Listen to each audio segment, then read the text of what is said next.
పంటి నొప్పి లేదు, మరి డెంటల్ చెకప్స్ చేసుకోవాలా? ఈ డౌట్ ఉందా మీకు కూడా? అవునండి, రెగ్యులర్గా డెంటల్ చెకప్స్ అయితే చేసుకోవాల్సిందే. ఎందుకంటారా? డెంటల్ ప్రాబ్లమ్స్ ఇప్పుడు సివియర్ అయ్యేదాకా పెయిన్ రాదు. క్లియర్గా చెప్పాలంటే పళ్ళల్లో 3 లేయర్స్ ఉంటుంది: ఎనామల్, డెంటిన్, ఇంకా పల్ప్. ఎనామల్ పంటి అవుటర్ మోస్ట్ లేయర్. ఎనామల్ మన బోన్ కంటే హార్డ్గా ఉంటుంది. ఎప్పుడైతే ఎనామెల్ అరిగిపోతుందో డెంటిన్ ఎక్స్పోజ్ అవుతుంది, పళ్ళు సెన్సిటివ్ అవుతాయి.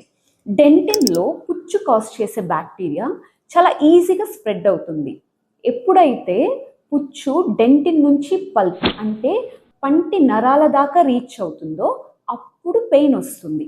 పెయిన్ ఎక్కువయ్యాక వాపు వచ్చిందని మీరు గనక డెంటిస్ట్ని సంప్రదిస్తే ప్రివెంటివ్ ట్రీట్మెంట్స్ చేసుకోలేరు, ఇంకా ఖర్చు కూడా ఎక్కువ అవుతుంది. కాబట్టి రెగ్యులర్గా డెంటల్ చెకప్స్ చేసుకోండి, పళ్ళ ప్రాబ్లమ్స్ని ప్రివెంట్ చేసుకోండి.